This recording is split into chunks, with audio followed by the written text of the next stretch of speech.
What is up, everybody? Your boy DFS Jimmy bringing you some bonus content this week, courtesy of fansharesports.com. If you're not already a member, make sure you get over to fansharesports.com. Check those guys out. While you're at it, real quick, give a click on the subscribe button, hit the like button down below. Makes a big difference for us. Certainly appreciate it. But because it's the first major of the season, because it's the Masters, because it's Augusta National, and because I'm a damn nice guy, we're going to bring you my breakdown of the field. Just going to run through the field, talk about each guy a little bit, try to keep it short, sweet on each guy, and just kind of give you my feelings on each player as we run through the field. Nothing too crazy, but hope you guys enjoy the video. We're going to dig into the field, just dig into some of the guys here. Before we do that, big congrats, Corey Connors, last guy in, winning in fine fashion out there in Texas at the Valero Open. Exciting finish for him, and really exciting to see the been close a couple of times and finally punches his ticket on tour, and also punches his ticket to the Masters. So big ups to Corey Connors, and shout out to my Canadian friends and fellows up there, Andrew and Pat Mayo and George Feinberg. All the Canadians up there are going to be thrilled for Corey getting his big win. So without any further ado, let's dig into the field, guys. We are just going to go old school here and just kind of run through each one of the guys. I'll highlight them as we go down.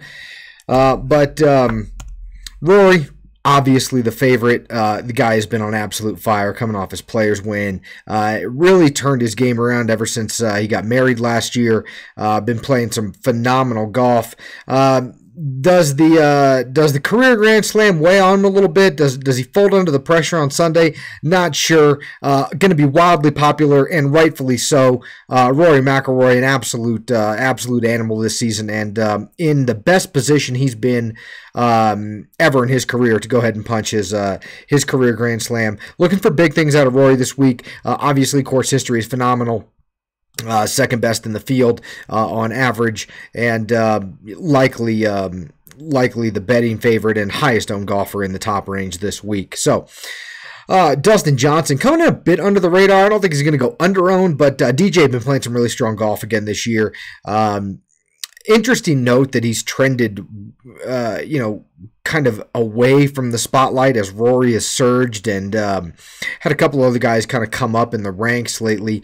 DJ will go slightly under-owned, I would imagine, than Rory, but has always played this track well. Obviously had the issue with falling down the stairs several years ago.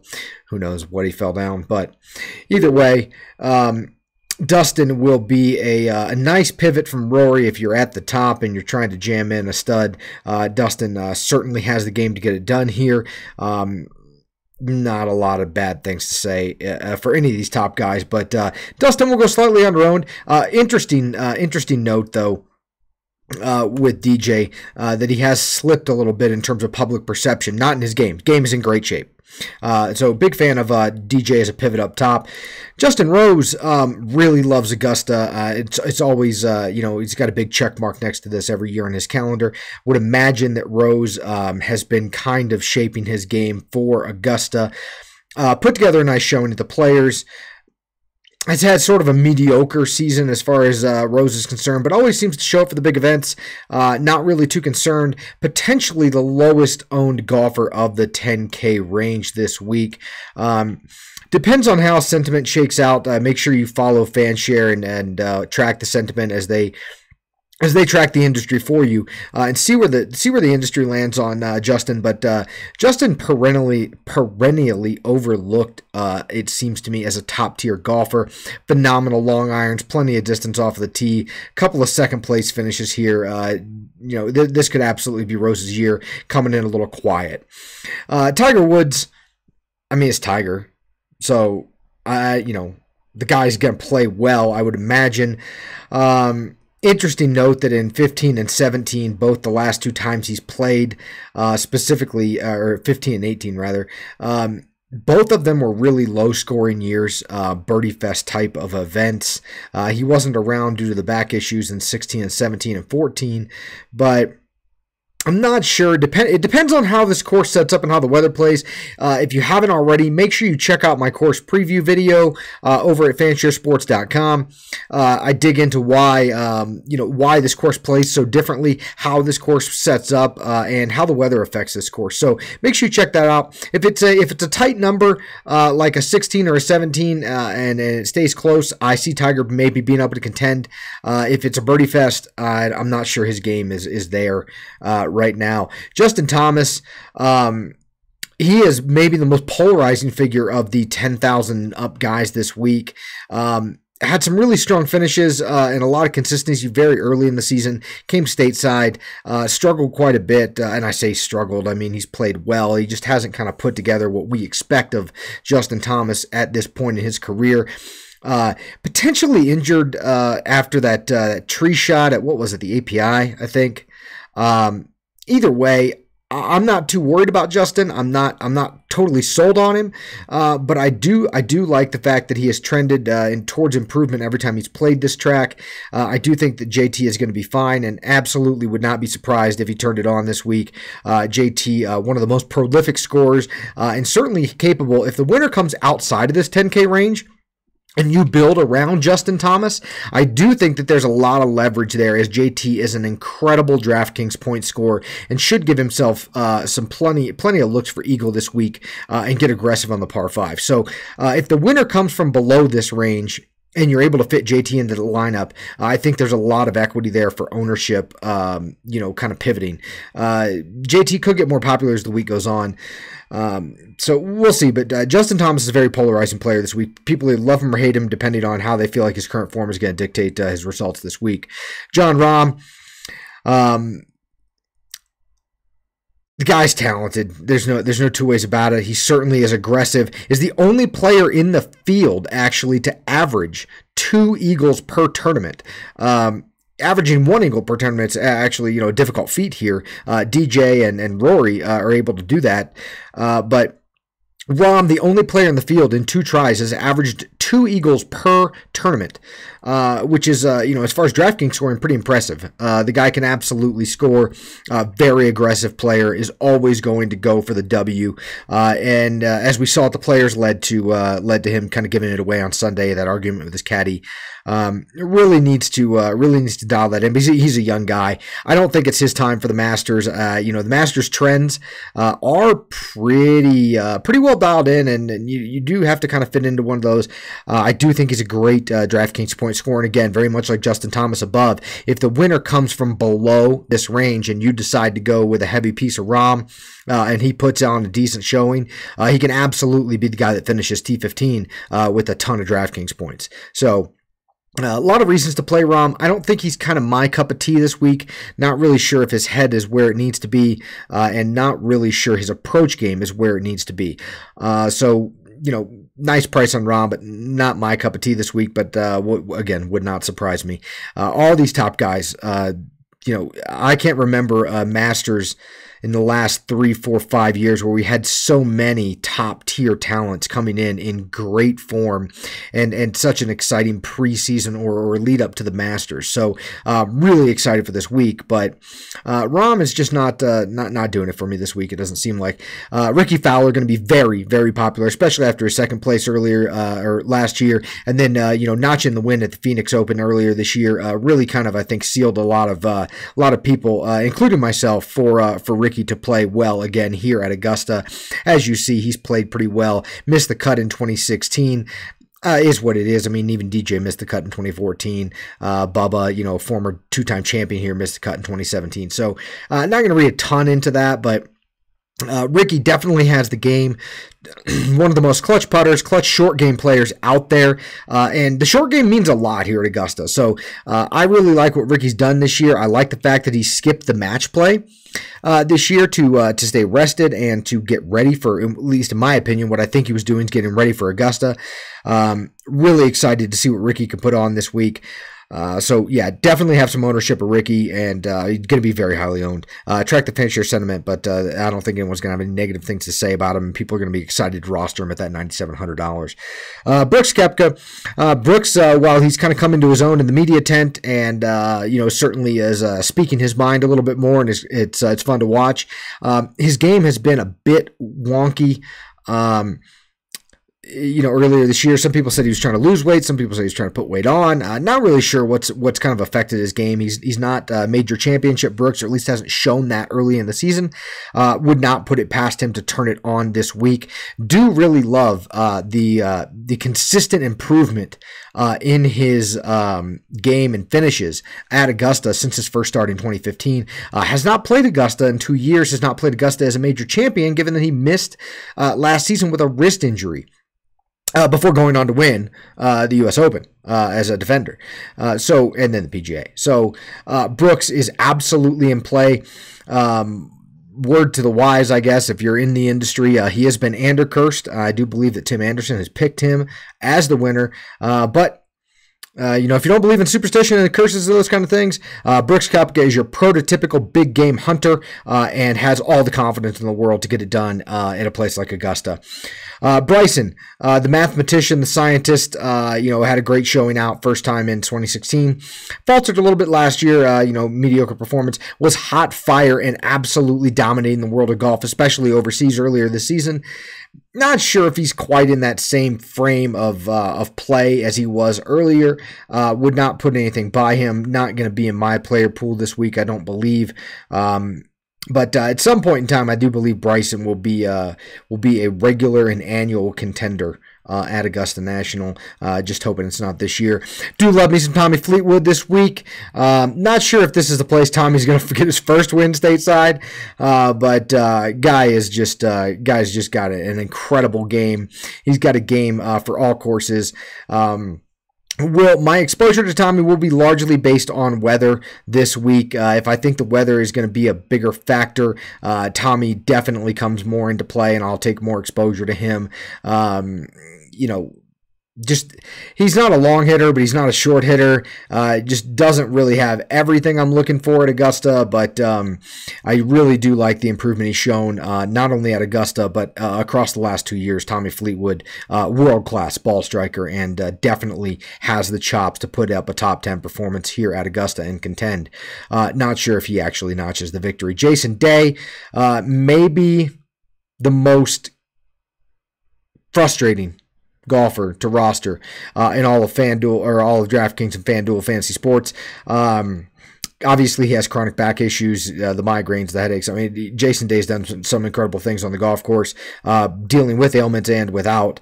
It's hard to trust him, but at the same time, this is the type of guy in GPPs that you do want to maybe grab a little exposure to. The upside is certainly there, and it is a major, if he's going to give everything he's got, it's in a week like this. And while his short game and his putter have been slightly off this year, I don't think Jason Day is the type of golfer that can't work through some things in a very short order. We've seen that throughout his career. Very hot, cold type of current form. Jason Day going to be low owned due to just the uncertainty that surrounds him.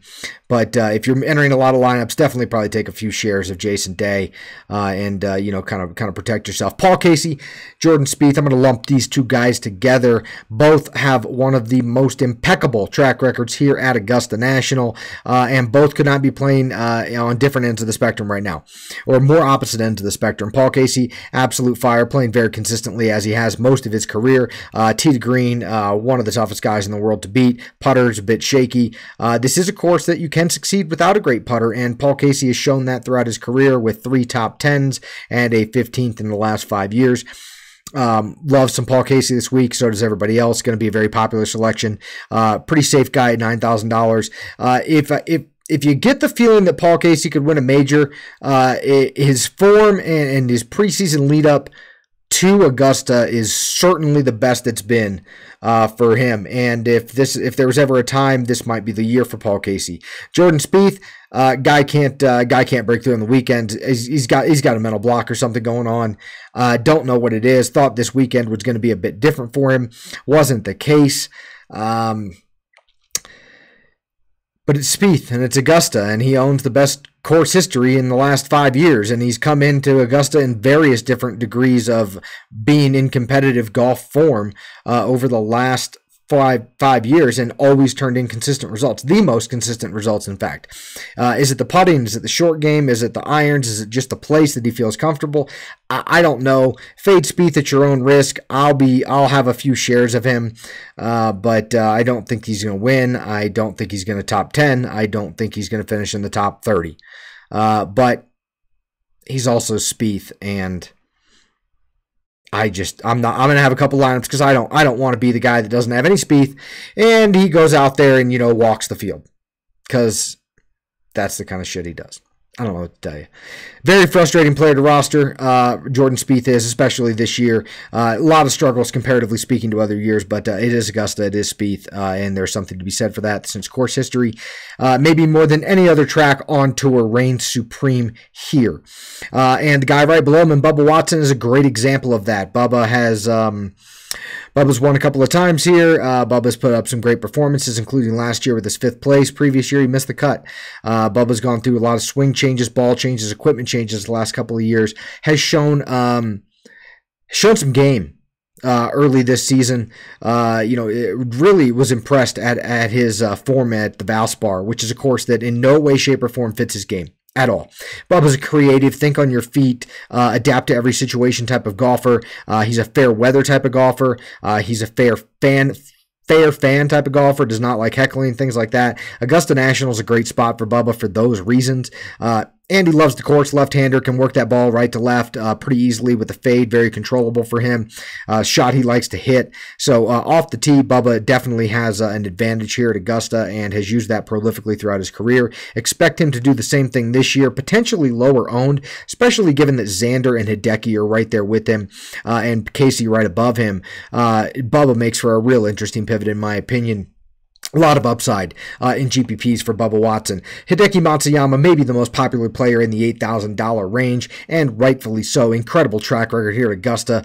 Been playing really, really well, especially with his long irons early in the season. And as I mentioned earlier, Augusta's one of the tracks that you don't have to be the greatest putter to win, and maybe not even to win, but to place, to finish top 10. And Hideki's shown that a couple of times throughout his career and playing really well, in good form now, seems to be injury-free. Hideki's going to be a very highly owned golfer, and rightfully so. Really, really like me some Hideki this week. Francesco Molinari, sure. I mean, yeah, he's major champion and such. I think the course is a bit too long for him. He's like a really talented Matt Fitzpatrick.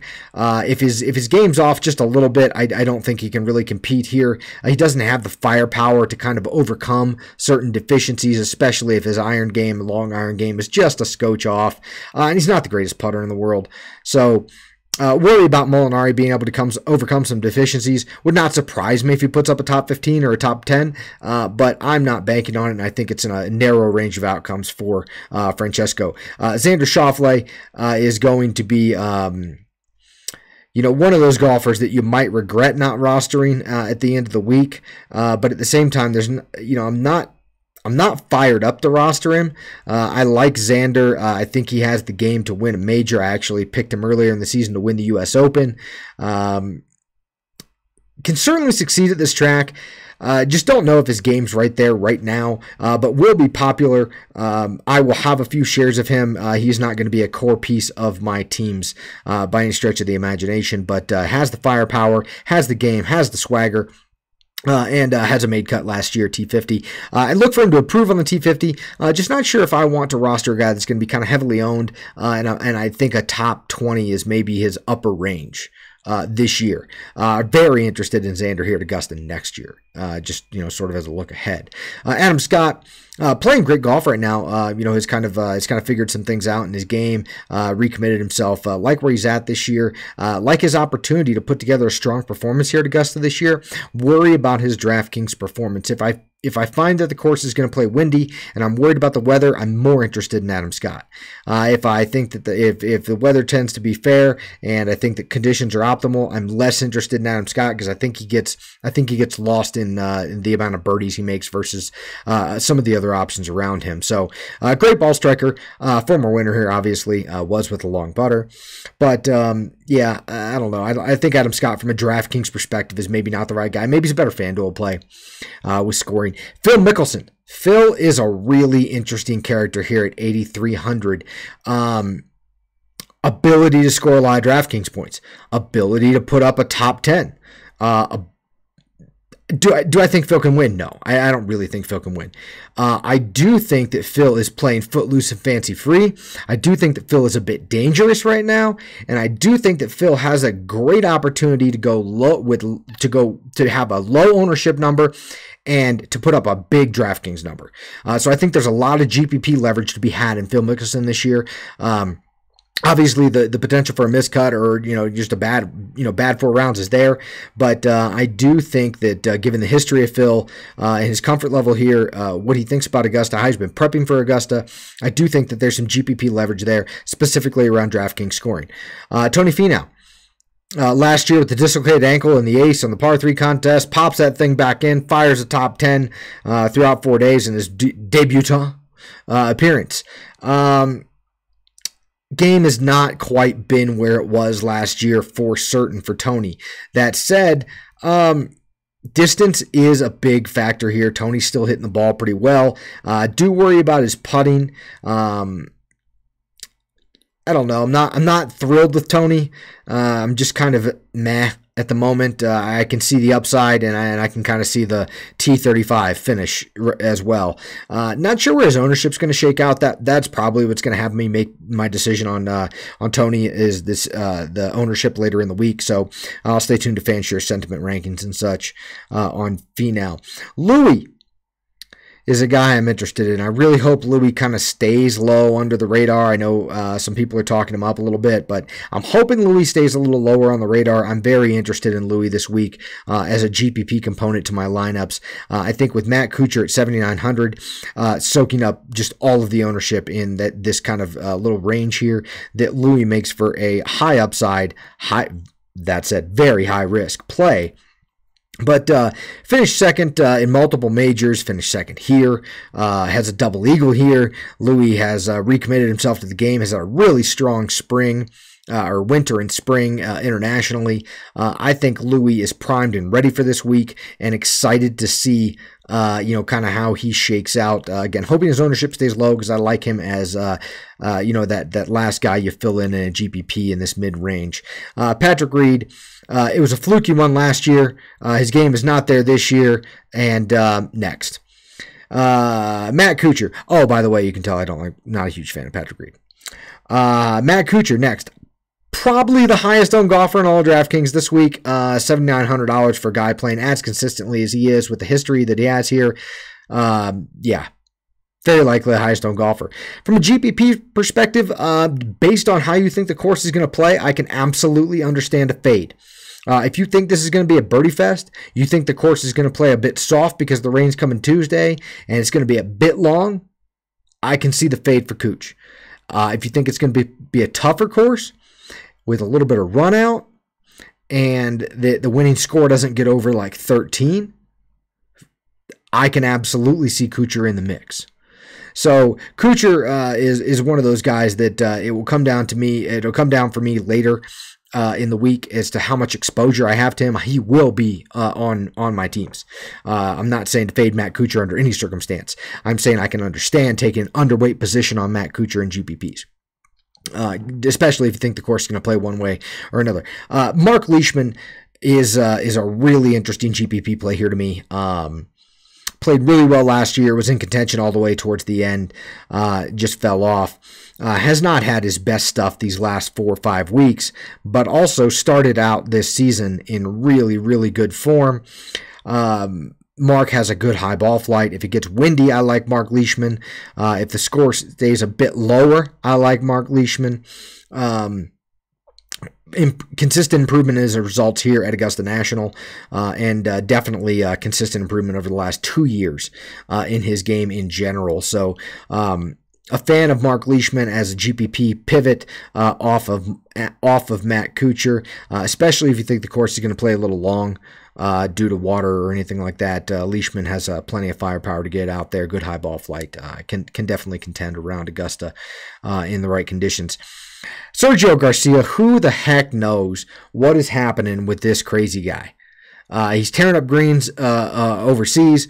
He's getting into spats with Matt Kuchar and, basically whining about, oh, you should have given it to me. I don't know. It is what it is. I'm not going to get into the whole debate, but not sure what is going on in Sergio's head. I kind of feel like we're going back to the days of the multi-grip situation up in New York at Bethpage and losing his confidence and just not there. Could I be wrong and he come out here in top 5? Sure. But I'm just not seeing what I need to see in Sergio's game right now for me to take a strong position on him. So I'm going to pass. I'm going to move on to Patrick Cantlay below him. Much more interesting golfer in my opinion, and a guy that's going to have much lower ownership, much lower exposure, and probably equal amount of upside. Cantlay missed the cut last year, and sure, you can say, whatever you want about that, but it is Augusta, and it does take some time. He has played the course previous to his miscut last year, I think as an amateur, like way, way back. Don't really care about the miscut. Cantlay's been playing some pretty strong under-the-radar golf lately. Approach game has been solid. Plenty long enough for Augusta National, and over the course of the entire last season, I saw gradual improvement in the short game, which is encouraging to me. So I like Cantlay as a GPP guy. I'll have some shares. Stenson, almost the same thing. He was abysmal for a while. Has shown a turnaround in the game. Obviously one of the best ball strikers on tour when in form. Can certainly play in all conditions, and has the right attitude to win majors. I don't know if his game is quite up to snuff, but I do think that he even with his B game, he and what he's trending towards now, a top 25 is well within the range of possibilities for him, as well as a top 10. I worry a bit about the DraftKings scoring ability for him, but it's such a we'll find out here short enough. Ian Poulter playing some great golf lately. I guess it would have to be windy and really adverse conditions for me to start considering Poulter this week. Just don't think his game is long enough anymore for Augusta National. Certainly his ball striking is world class. And the rest of the game follows suit, but it is a big boy golf course, and everything would have to go really, really right for Poulter to put up a top 15 or better. I don't see that in his reasonable range of outcomes, so not too fired up about Poulter. Rafa Cabrera-Bello, RCB, been pretty quiet this season, ball striking extraordinaire, plenty of length. Not sure that this is really the track for him. 38th, a miscut, and 17th.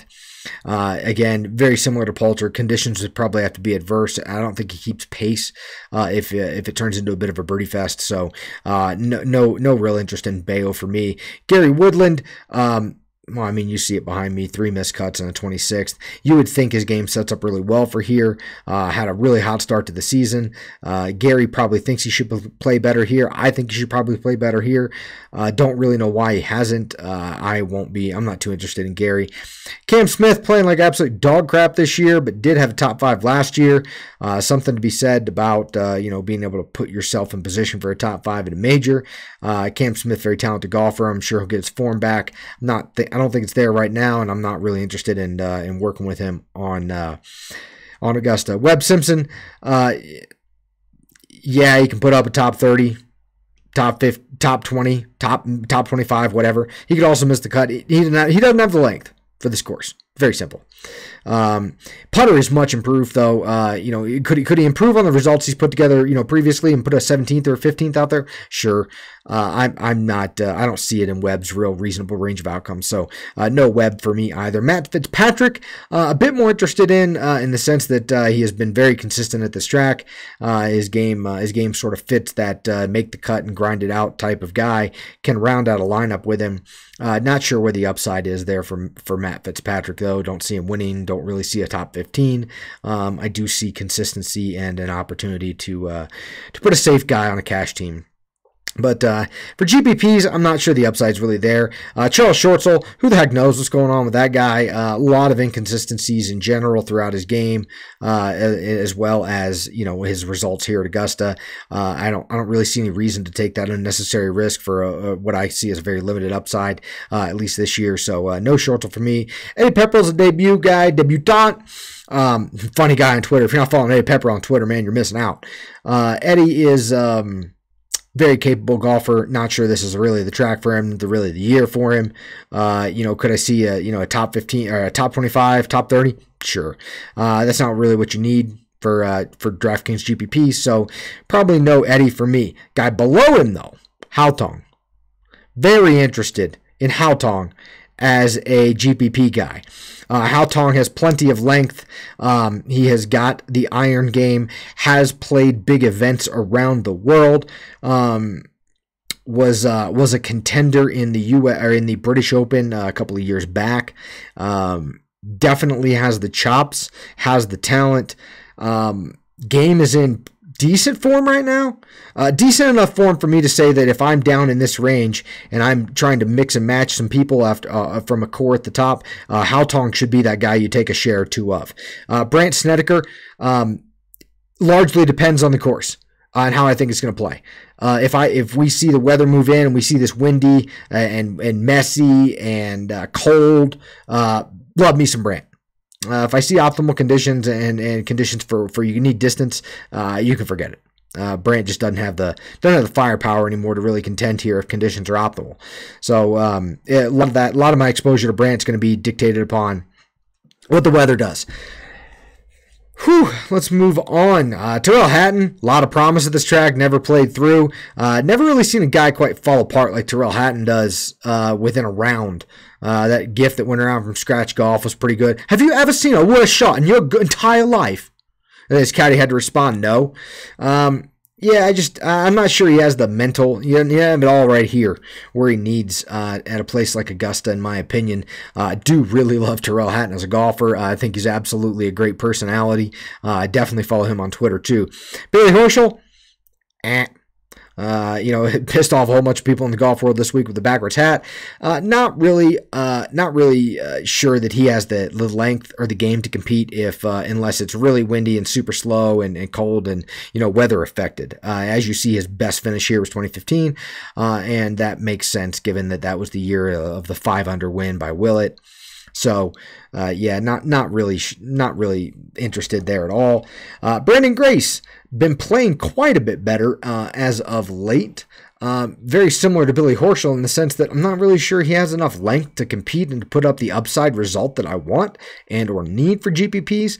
But not the worst guy to round out a lineup with at $7,000 because pickings are getting pretty slim down here. Once we get down below like 7K, it's I don't know. There's a couple of guys that are going to get a lot of ownership that, I'm not really sure they should.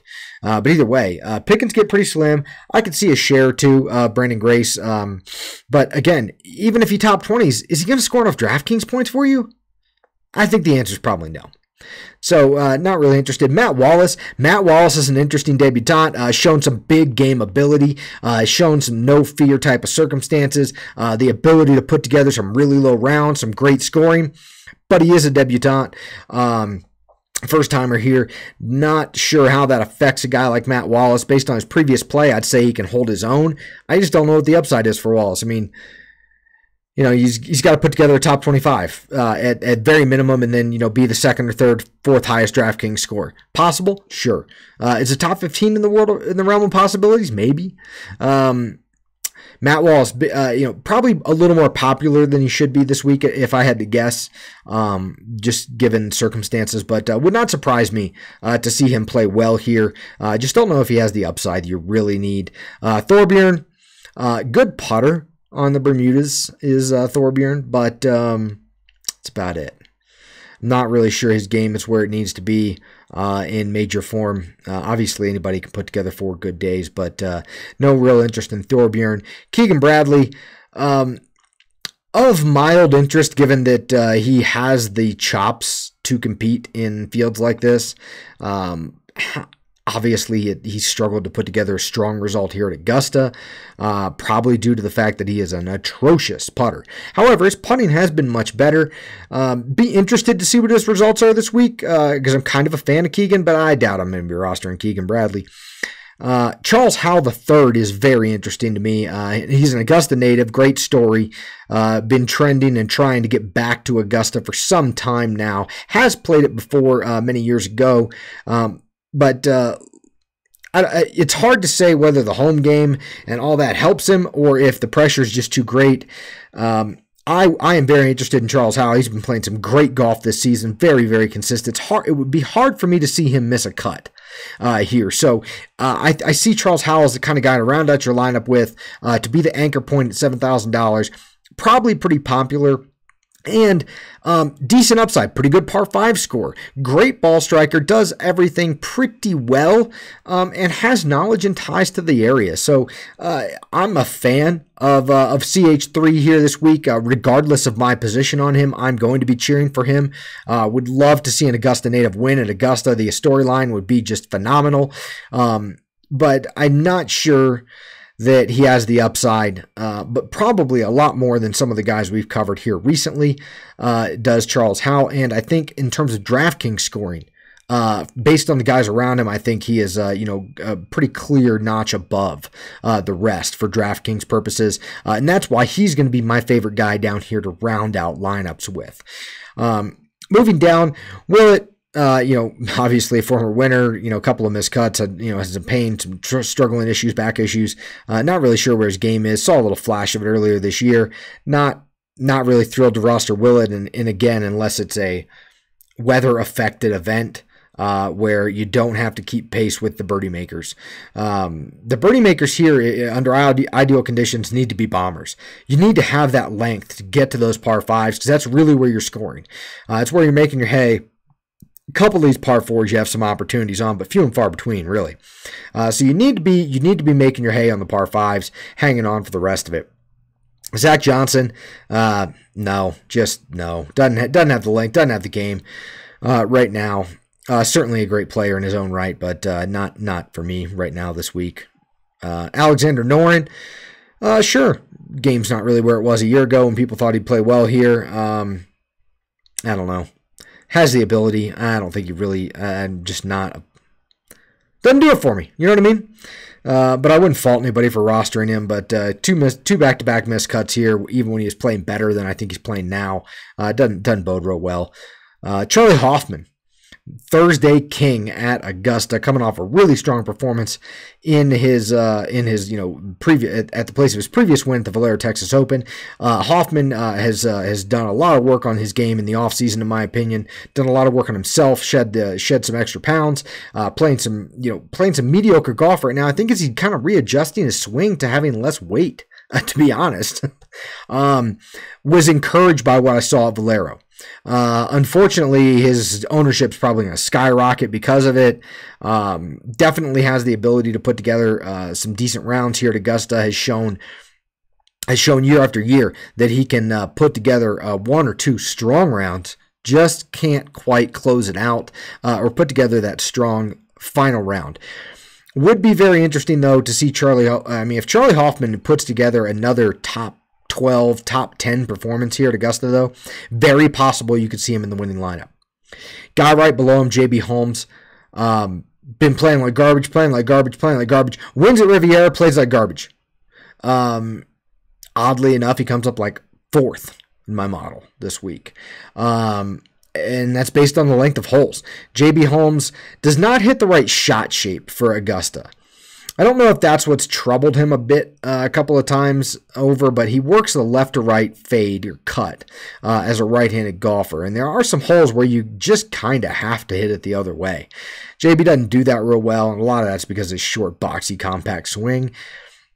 But he hits it really far, hits it really high, and has the prototypical game that you would think could find success at Augusta. Obviously put together a 4th place here in 2015, 2016, right?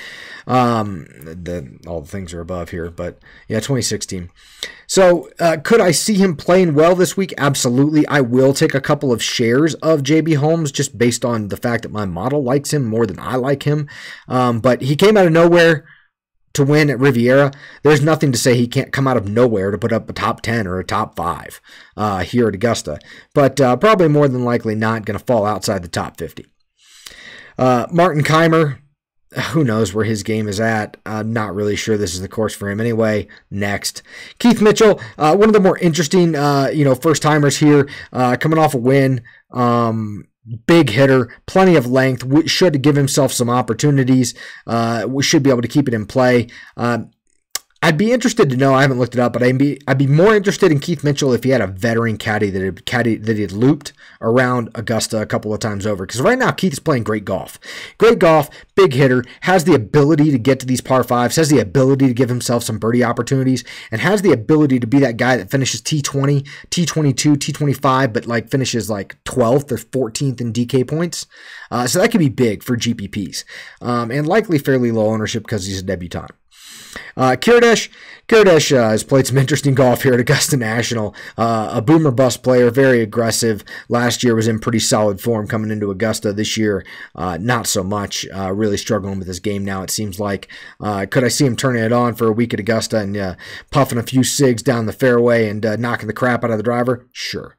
Not really sure he has the consistency across 4 days to put your lineup in a positive position. So not really interested in Kirdesh for me. Kevin Kisner, the most popular golfer underneath the $7,000 range, coming off his match play victory at a tight technical Pete Dye golf course that very much suits his game. Augusta National does not suit Kevin Kisner's game despite his 28th last year. When they lengthened one of the holes last year, he's quoted as saying, "Oh, there's another bogey." Kevin Kisner does not have the firepower off of the tee to realistically put himself in enough advantageous positions with short irons to go at some of these pins here at Augusta. That said, he probably has one of the most confident, creative, and aggressive short games to make up for that fact that he's going to have longer irons into greens and miss a few extras. Fiery competitor, like Kevin Kisner with regard to golf. I don't think that I want any Kevin Kisner at what is going to almost undoubtedly be the highest owned player under $7,000. It just seems negative EV to me. I think his upside is very much capped here, and I think his ownership is going to be just a little too high out of proportion based on his recent win. So likely fading Kevin Kisner for me. Siwoo Kim, very interesting. I would be much more interested in Siwoo Kim had he not played well this week at Valero. Ownership will certainly get a bump because of that. Siwoo's ranges of outcomes are first and last. And it's very simple. Siwoo is a hot and cold golfer with no real consistency. I did see somebody tweeting out already. I think it was Tambo. If you're not following him, at Totag and Tambo, tweeting out a picture of Siwoo Kim hunched over holding his ribs. Could have been a bad time photo. Could be Tambo trying to rake the crowd so that he gets Siwoo Kim ownership a bit reduced.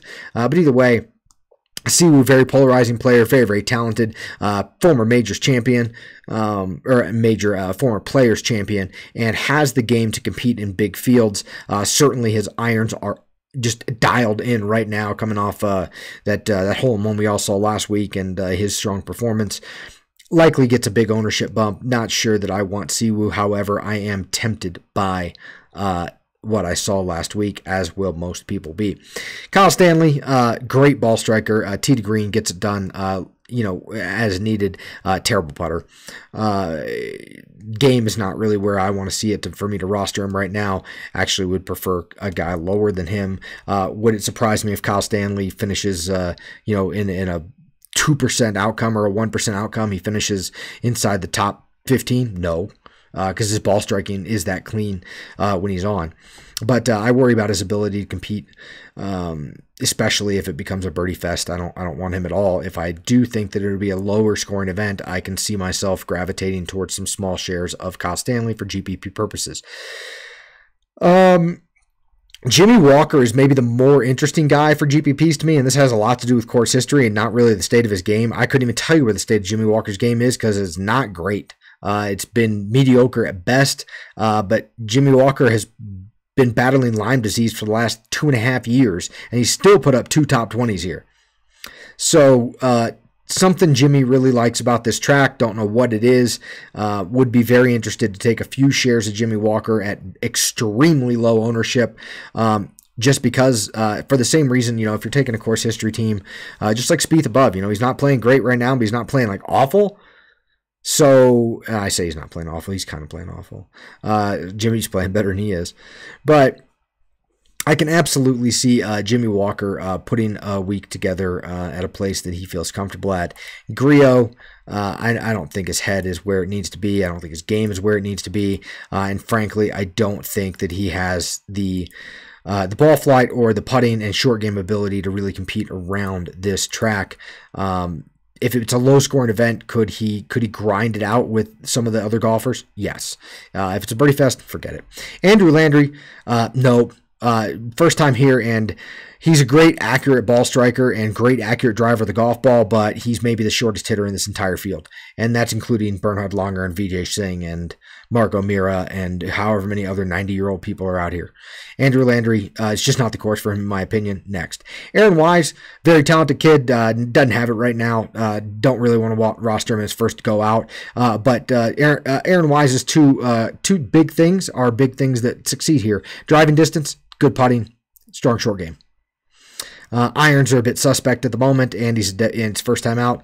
Not really my cup of tea. I mean, really, for the most part here, from here on out, I'm not going to be rostering anybody. There is a case to be made from below Jimmy Walker maybe, but I'm not. It's not going to be me.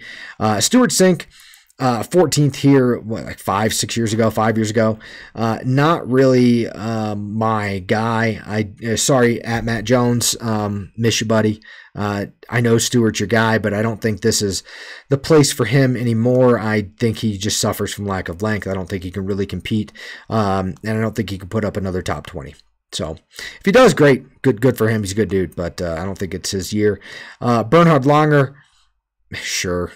I mean, whatever. The guy he's still out there just doing his thing and just crushing it, and good for him, but I don't see the upside for a Bernhard Langer, so no. Kevin Na, same thing, like he just doesn't have the length. He's got the long irons, he's got the short game, he's got a decent putter. But he's going to be playing from like 240 yards out in every green. I don't think it's really for me. Patton Kizzire, prototypical on paper. He has the game, not the form. Big enough hitter, decent enough long arms to get it done. But just don't know where his game is at right now. Don't know where he's at right now. I mean, it's kind of weird. Had a lot of big things in mind for Patton Kizzire. He just hasn't materialized yet for him. Vijay Singh, 79 years old, still out here crushing life. Good for him. I'm not rostering him. Kevin Tway and Adam Long are maybe the two most interesting guys down here. And it's mainly because their length. If they show up and put together 4 good days with their length and some decent course management and get a few putts to drop, I could see them, putting up a much better performance than anybody expects, making a cut at a basically free ownership. I mean, there's going to be like 0.07% of people that own these two guys. But I have no idea where their games are at. If I have one lineup with either one of them, I'll be surprised. But in terms of just analyzing these guys down here, they're maybe the more interesting ones, just based on the type of golf they play. Long off the tee, kind of get it out there as far as you can, get it close to a pin and see if we can drop a putt. And both have, some decent accomplishment on tour. So interested to see how those guys finish regardless of what their ownership level is. Lucas Bjerregaard is playing his first Masters and coming off of a really strong showing at the match play, likely way over-owned for his realistic upside at this event, in my opinion, just based on, exposure to the industry recently. Not sure. I don't think I'm going to have any of him. Matter of fact, I'm not going to have any of the rest of these folks. And to be honest, they're not really worth talking about as we work down. Lucas Bjerregaard's probably the last one that's worth talking about. Satoshi Kodiara, whatever. He finished top 30 last year. I don't know. That doesn't mean much. Michael Kim, no, just doesn't have the game, in my opinion. He has played well at some corollary courses, though, interestingly enough, and courses that are theoretically a bit long for him. So could he finish better than I expect? Sure, but I won't be rostering him. No idea who this guy is. Shugo Imihara, Couldn't tell you. Doubt he finishes inside the top 40. Alvaro Ortiz. Couldn't tell you. Debutant. Doesn't matter. Not rostering him. Freddie Couples. You are going to find people that roster Freddie. Boom Boom loves it here. Boom Boom still has a great sweet swing and all those great things, but if he puts up a top 25, it's a 1% outcome, and he has to play the best golf he's played in the last year. I don't see it happening for him, although he does know all the secrets to Augusta. Not for me. Marco Mira, Trevor Wimmerman, on down. Forget it. Don't roster him. If you're rostering him, you're doing DFS wrong. I don't know what to tell you.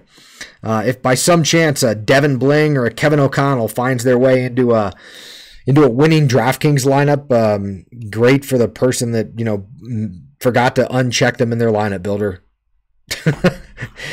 So yeah, that is DFS Jimmy's rundown of the full field. At the end of the day, I guess you guys probably want my pick to win this week.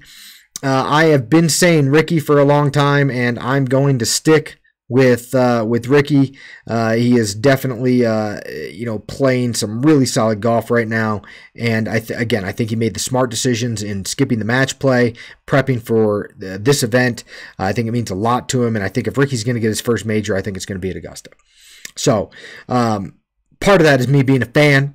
Part of that is me being analytical, and at the end of the day, it's a mix of both.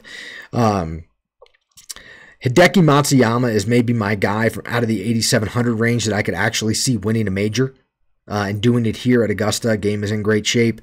And then at the top of the range, it's Rory is my pick to win. And again, these are all three kind of fan picks. Any of these guys at the top around this range can win.